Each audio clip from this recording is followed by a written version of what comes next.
Nomad, the review.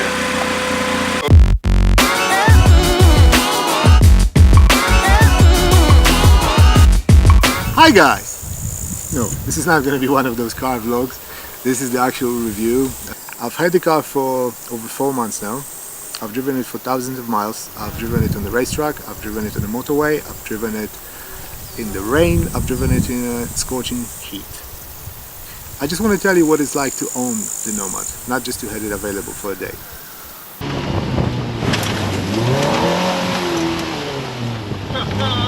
This is my very personal and biased review of the Nomad.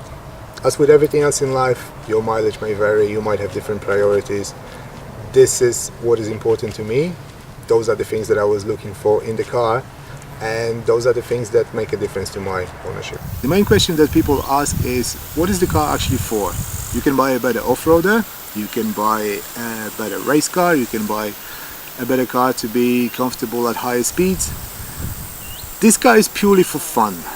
It's very difficult to explain until you actually experience it, that you don't need a racetrack, you don't need amazing opportunities to use the performance of the latest cars. Pretty much the racetrack is anywhere you are. If you see an opening in the road, you just drive there and you go to a forest and you enjoy this kind of road that we are on. You can have fun wherever you are. The car is very well designed. I've seen other cars from Ariel, I've been to the factory, I've seen the motorbikes. They put amazing attention to detail, to basically making sure that everything is precise, that everything is perfect. And you can definitely see it in the finished product. We got many opinions from people commenting on it looks very well built. It is. It absolutely is. There are a few little niggles, something that I think could be done differently. The biggest one for me is the panel gaps. The panel gaps which I don't know whether they were left there on purpose, because they don't really make any difference to the open cockpit experience. You still pretty much open on all the sides apart from the front, but they let all the rainwater in. They let all the dirty water from the puddles in. It's extremely difficult to clean the inside of it, where the pedals are, where basically the front of the footwell is. And when you drive it on the motorway in the rain, just because of those 2-3 millimeters gaps, your feet are completely soaked. You have to wear either wellies, or I even drive now with a rubbish bag on my foot just to stop it from getting completely wet. Even if it's not too cold outside, you get very cold because of your feet being soaked. It's very difficult to do something about it later on, so I think if it would be designed differently from the very beginning, it would make a massive difference to the actual comfort of driving, to the people being able to use it more often.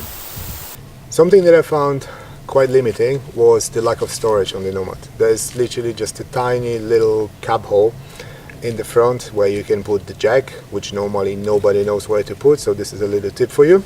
That's where it goes. In order to do any traveling with it, any sort of long distance thing, you either have to strap something on top of it, or you have to have waterproof bags in the footwell. It's not easy. Unfortunately, I don't live in the forest, I don't live at the racetrack, so I have to get to those places. In order for me to get there, I need to fill up, I need to buy some snacks, I need to go to the shop. And every time you leave the car, you have to take everything with you. It's tiring, it's sometimes annoying, but of course, because the world that we live in, you can't leave any valuables on display, especially in a car like this, which attracts so much attention. Another part of design that is important to talk about is the positioning of the radiator and the heat soak from it. Basically, the radiator is in front of the car. When you're driving on the motorway, all the heat from the engine, from the radiator, goes into the cabin.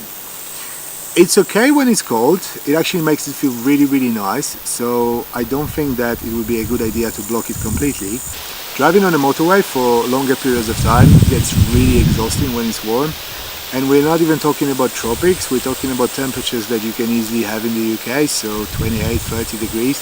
If you're exposed to it, it makes you extremely tired. You cannot drive for more than probably, I don't know, 100 miles, so that's definitely something that could be improved on. All those little design niggles, they mean nothing. I adore it.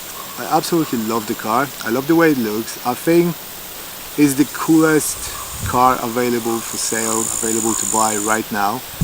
it just looks awesome. Everything else can be worked on, everything else can be changed.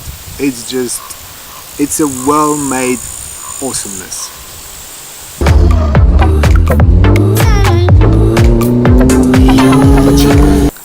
We wanted to drive the Nomad as much as possible. We wanted to go to other countries, we wanted to travel across Europe, we have other plans, even bigger in terms of traveling, in terms of touring. So I wanted to make the car as comfortable as possible. In order to achieve that, I had to change it, I had to modify it. The main modification was adding the panels on the side. You can get them from Ariel. They do offer them as an optional extra that you can specify at the time of ordering. They do not cover the small triangular holes where the side mirrors are. It's small but vital. What it does, basically, when you drive on the motorway, when you drive at higher speeds and it rains, the rainwater is being pushed by the windscreen wipers to the side of the windscreen, and then it drops down just for the wind to blow it straight in your face. It's very uncomfortable. Even if you're wearing goggles, they are constantly soaked. It's something that definitely you can do yourself. I did the panels by myself. I attached them with zip ties, get to engineering. But they look okay. They definitely do the job. They make the driving much more comfortable. In order for us to have any comfort of having some sort of storage for our luggage, I had to redesign and redo the whole spare wheel mount. I saw different people doing it differently, however then they lose the spare wheel. I wanted to keep the spare wheel, at the same time getting some sort of storage. It took a lot of cutting, it took a lot of welding. I tried to make it as nice as possible from the visual side as well, so it doesn't look strange. I tried to put in a roof box on top. It looked ridiculous, like a Nomad wearing a silly hat. So that was definitely a no, because as much as we care about the performance, we also care about how cool the Nomad looks. That was a massive selling point to me. So at the moment we do have quite a lot of storage. It's safe, it's lockable, it doesn't look strange. It does affect the center of gravity slightly. We moved it back because the spare wheel is much further than it was. However, you just adjust your driving to it. It's not bad, it's just different. Now, the most important addition was the cup holder. We do have a cup holder in the Nomad right now. I used the bicycle bottle holder. It's between the seats. It's good for our bottle that basically you have some water in. This was so extremely annoying. Before I had it, every time you're driving somewhere and you want to have a water bottle, you either have to wedge it behind the seat and then you can't take it out when you're driving, or you just leave it on the floor and then it just rattles. We also have floor mats. Of course I couldn't put normal rubber ones because A, they wouldn't look cool, and also they would be heavy, they would just not right. So I cut them out of artificial grass.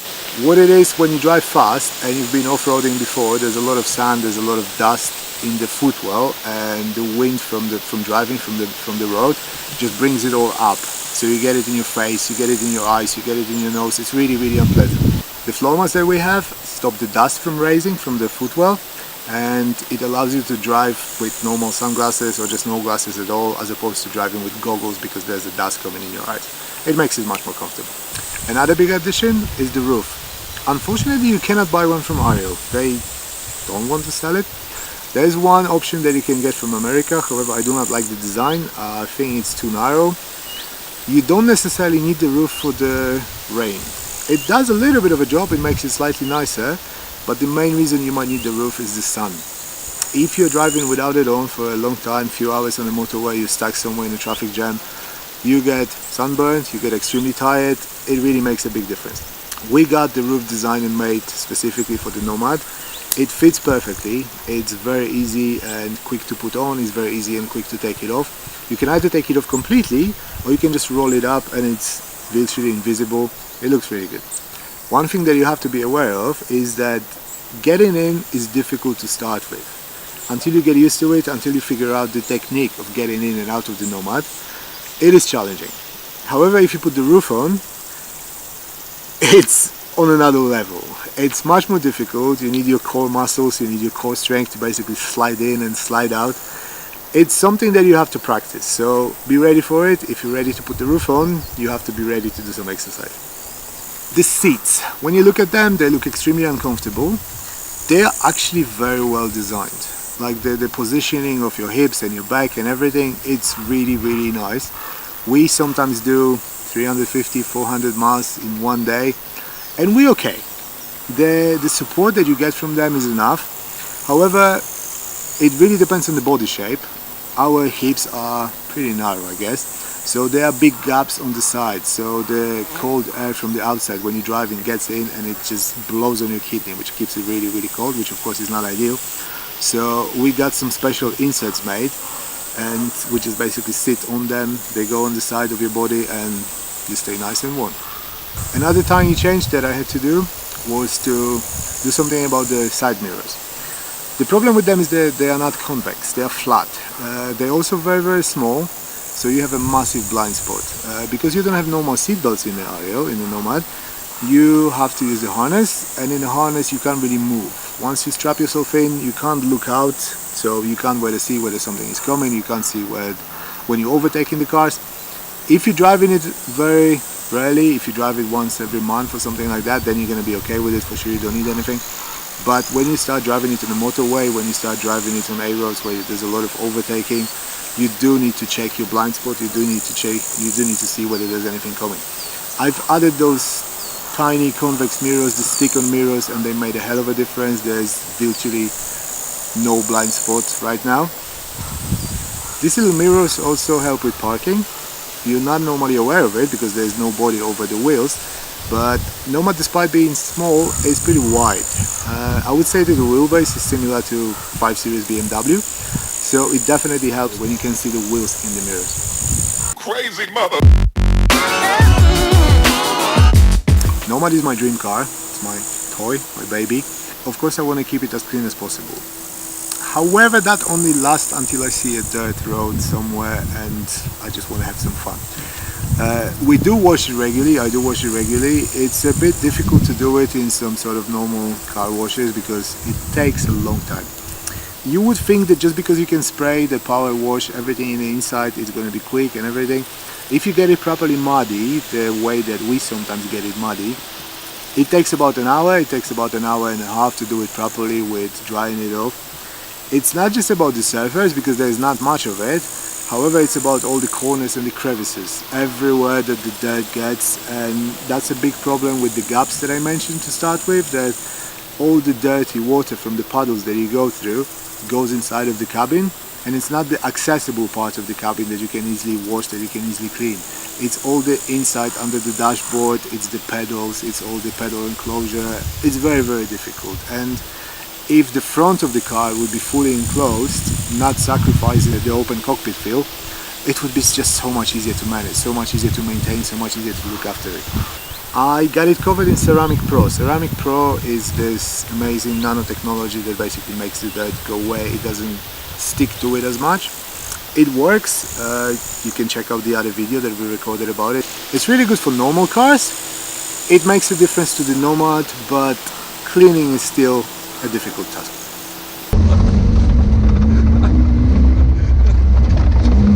What I really love about the Nomad is the sense of achievement that it gives you. There's nothing to help you with driving. As opposed to other normal cars, there's no assisted brakes, assisted steering, ABS, traction control. Anything that can keep you safe and alive is not there.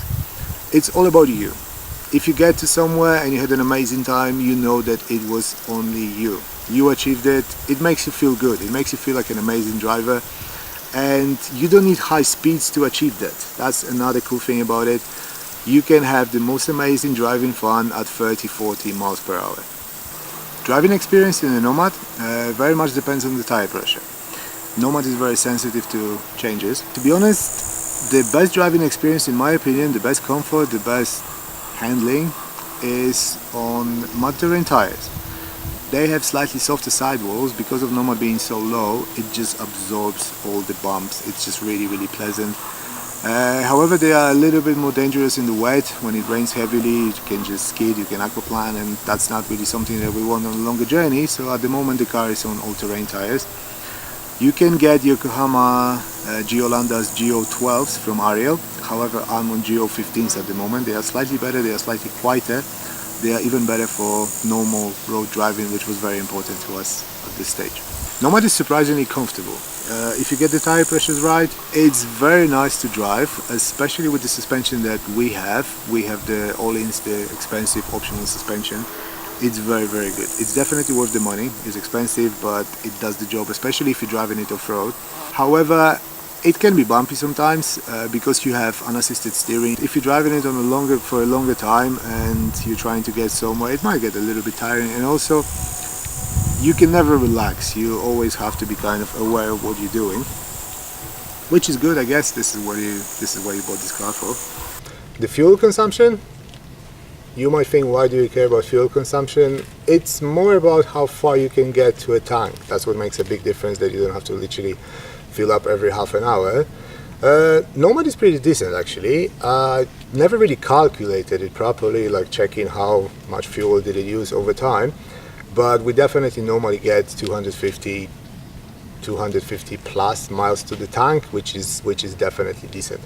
The only big drop in fuel consumption happens when you're going really fast on a motorway, like let's say autobahns in Germany. We try to check what the top speed is. It doesn't really accelerate past 90, 95, and B, the fuel consumption really drops. You can see the aerodynamics of this thing is pretty much like a brick.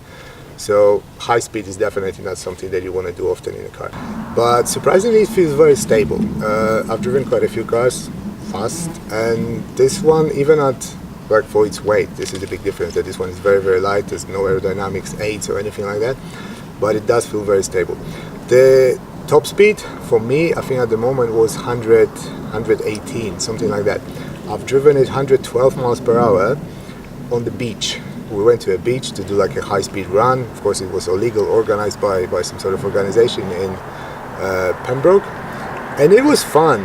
We've seen some bikes doing speeds higher than this, and I can't really imagine how they kind of stay straight, because the car basically starts floating when you go over 100 few miles per hour. It doesn't really go in a straight line anymore, like full on 100%. You feel it shifting and moving. Nomad gets very noisy. Especially the wind. The wind is the issue. It's not necessarily the car that you are driving that is the problem, it's all the other cars around you. So when you're driving it on a motorway, when you're driving it at 70, 80 miles per hour with lots of lorries and trucks and vans, everybody overtaking you or going past you, going past them, the noise is very tiring. We always drive with the headphones in, otherwise it's basically unbearable after a few minutes. Even if you don't listen to any music, you just need to limit the volume of the noise coming in. We tried the ear defenders, ear protectors. The ones that we found the best were Pelter. They are really comfortable. All the other ones just squeeze your head too much, and the headache from the ear defender squeezing your head is just as bad as the headache from the noise. We never drive it with helmets on. I don't really like the idea. This is the reason why I bought the Nomad, because it has a cage, it has a windscreen. I do not want to drive my car with the helmet on the road, unless of course I'm going on a racetrack, this is like some serious event. Then yeah, I totally understand, I need a helmet on. Normally, I'm not a fan. We really love the way we are exposed to the environment in the Nomad. We're exposed to the rain, we're exposed to the smell, we're exposed to the light.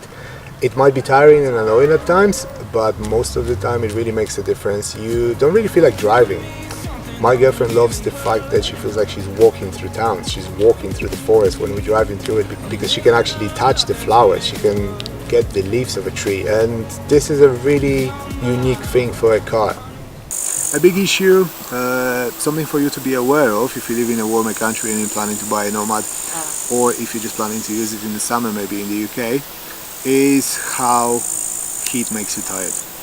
The heat from the radiator, the heat from being exposed to the sun, you really need to do something about it, either to protect it from the radiator heating up the whole cabin, or just get a roof. And other things that make you tired is the wetness. If you drive in the rain, you get literally drenched.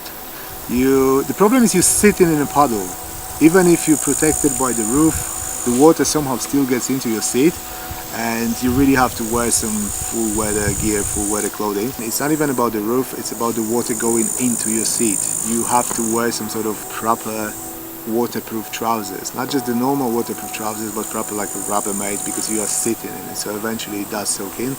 We found Helly Hansen trousers for sailing and stuff like that. They're really, really good, and They are absolutely non-breathable. You get really sweaty if it's hot, but they do keep your bum dry. However, there's another side to driving in the rain.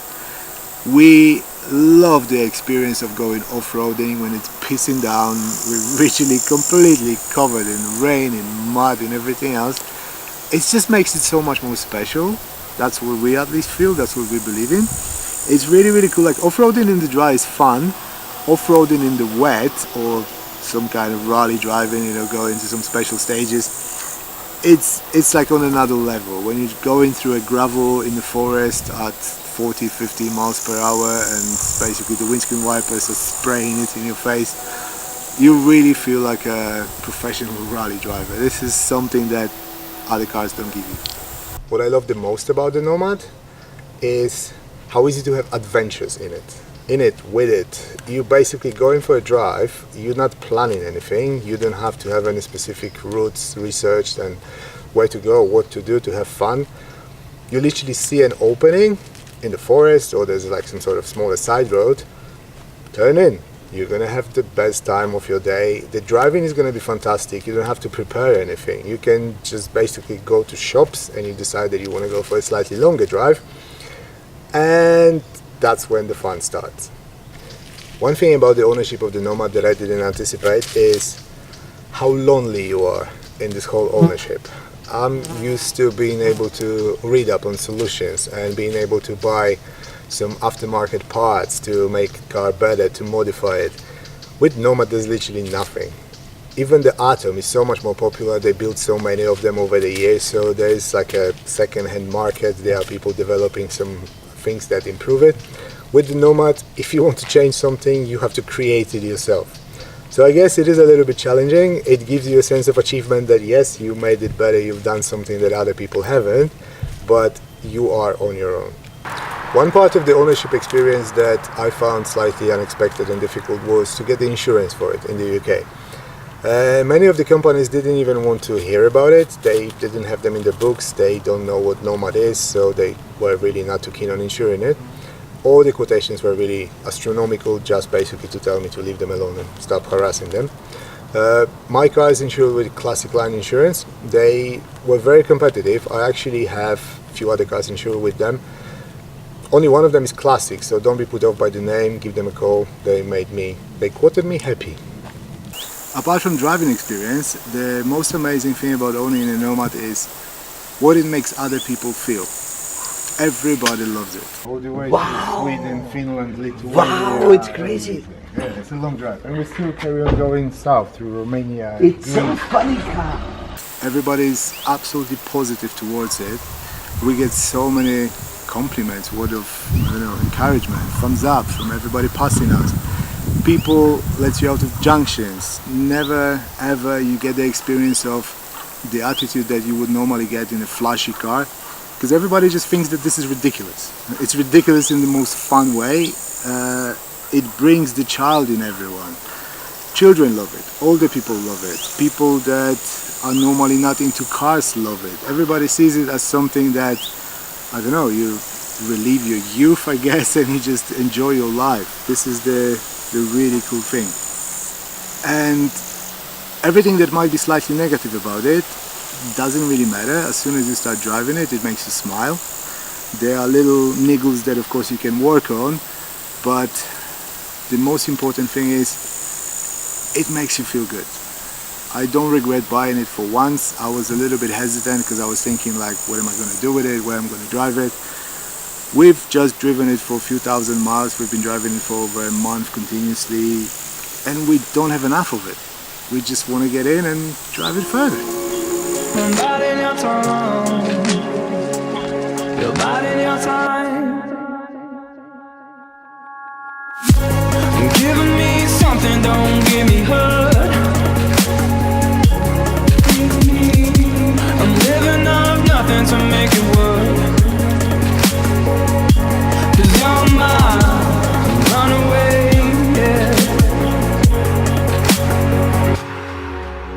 Tell me it troubles your mind like it troubles mine. Ooh, like